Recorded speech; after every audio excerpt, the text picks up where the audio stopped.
में आपका आगमन हुआ है, किस तरह का कार्यक्रम है, क्या बताएंगे? देखिए, लोकसभा चुनाव अभी बीता है और लोकसभा चुनाव में सभी कार्यकर्ताओं ने पूरी तन्मयता, पूरी ताकत के साथ एनडीए गठबंधन के पक्ष में प्रचार प्रसार भी किया, मतदान भी किया और कराया भी। चुनाव के बाद हमने अपनी पार्टी में सदस्यता महाअभियान का आगाज़ किया है और इसी कड़ी में हम पश्चिमांचल के कई जनपदों का दौरा करते हुए कल अभी मैं बलिया में था। बलिया में सदस्यता महाअभियान का आगाज़ किया और आज मैं गाजीपुर में आया हुआ हूँ।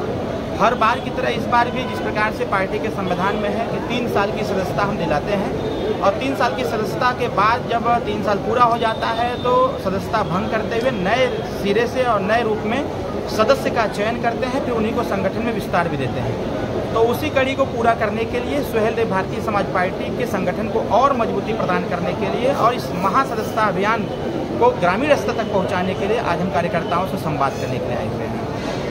सर, जिस तरीके से देखा जा रहा है कि आपके जो कार्यकर्ता हैं काफ़ी रुष्ट हो रहे हैं, खैर नई चेंजिंग होगी और अगले विधानसभा के लिए किस तरह की तैयारियाँ होंगी? देखिए, हमने पूरे उत्तर प्रदेश ही नहीं पूरे देश की इकाई को हमने भंग कर दिया है। अब न तो कोई जिलाध्यक्ष रह गया है, न कोई प्रदेश अध्यक्ष रह गया है, न ही राष्ट्रीय कार्यकारिणी रह गई है। कार्यवाहक राष्ट्रीय अध्यक्ष के रूप में माननीय ओम प्रकाश राजभर जी हैं, तो कार्यवाहक राष्ट्रीय प्रमुख महासचिव के रूप में मैं हूँ और मेरे ही देखरेख में, माननीय अध्यक्ष जी की देखरेख में पूरे प्रदेश का संगठन तैयार होना है। अब जब सबका पद गया है तो स्वाभाविक तौर पर है थोड़ी थोड़ी चीज़ें रहती हैं और ये जिस प्रकार से पार्टी का बायलॉज में है कि जब तक पार्टी का हम पदाधिकारी तब तक नहीं बना पाएंगे जब तक वो सक्रिय सदस्य नहीं बन जाता। पार्टी की सदस्यता अभियान चल रही है और सदस्यता अभियान के थ्रू जब तक हमारा कार्यकर्ता 100 सदस्य बना नहीं देगा, सक्रिय सदस्य बन नहीं जाता है, तब तक हम उसको पदाधिकारी नहीं बना सकते हैं। इन दिनों आपके विधायक काफ़ी सुर्खियों में रह भी रहे हैं। हाँ, सुर्खियाँ तो चल रही हैं, लेकिन मैं तो ये कहूँगा कि अब वो आगे का विषय है, जैसा अपडेट होगा वो तो सबके सामने ही रहेगा। कोर्ट की तरफ से वारंट भी जारी किया जा चुका है, तो मेरे खिलाफ भी हुआ है, तो ये कोई इशू नहीं है। वो तो मेरे खिलाफ भी हुआ है, तो ये कोई इशू नहीं है। वो सब कोर्ट का मामला है, कोर्ट संज्ञान। ओम प्रकाश राजभर जी ने बयान दिया है कि बेदी राम जी हमारे पार्टी की नहीं है, अखिलेश यादव जी के आदमी है। देखिए, ऐसा है 2022 का गठबंधन हमारा है, बार बार विपक्ष के द्वारा ये आरोप लगाए जाते हैं लगातार। तो ये बात आज की थोड़ी है, ये पुरानी बातें हैं और पुरानी बातों को लेकर के हम नया बखेड़ा नहीं कर सकते।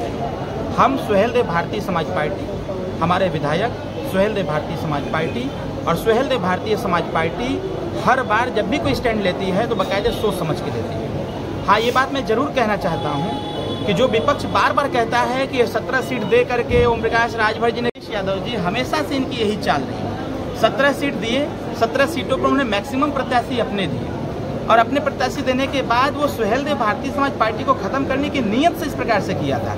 आपको याद होगा, मैं इसी गाजीपुर में एक स्टेटमेंट दिया था कि अखिलेश यादव जी की गठबंधन की भूमिका भस्मासुर जैसी रहती है। वो तो सीट तो देते हैं, लेकिन अपने लोगों को साथ में जोड़ करके पार्टी को खत्म करने का प्रयास करते हैं, लेकिन हम ऐसा होने नहीं देंगे।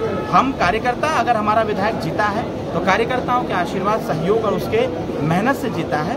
हम अंतिम क्षण तक हम इसकी लड़ाई लड़ेंगे और अपने कार्यकर्ता के साथ साथ अपने माननीयों को भी सुरक्षित करने का प्रयास। 2027 कैसा देख रहे हैं? 2027 की तैयारी ही आज चालू है। महासदस्यता अभियान का आगाज जो है त्रिस्तरीय पंचायत चुनाव के लिए भी है और त्रिस्तरीय पंचायत चुनाव में इस बार का पिछली बार हम लोगों ने 118 जिला पंचायत जीता था, इस बार 200 से ऊपर जाएंगे, क्योंकि सुहेलदेव भारतीय समाज पार्टी का संगठन अब पूरे प्रदेश में हो गया है और इस बार पूरे दमखम के साथ चुनाव लड़ेंगे और हर कार्यकर्ता कोऑपरेट कर रहा है, सहयोग कर रहा है और उसी सहयोग को देखते हुए हमारा मनोबल भी बढ़ रहा है। आने वाले समयों में मजबूत स्थिति ला करके इस बार 17 सीट नहीं, अगली बार 30 सीट से ज्यादा चुनाव लड़ेंगे और अच्छा खासा परफॉर्मेंस देंगे। कोर्ट ने कल एक आदेश दिया है कि मुस्लिम महिलाओं को जो है गुजारा भत्ता दिया जाए, इसको आप किस नजरिए देखना, क्योंकि मुसलमान जितने भी मौलाना है इसका विरोध कर रहे हैं? देखिए, अब ये विषय हमारा नहीं है, कोर्ट का है। कोर्ट ने आदेश किया है, सरकार को मानना है।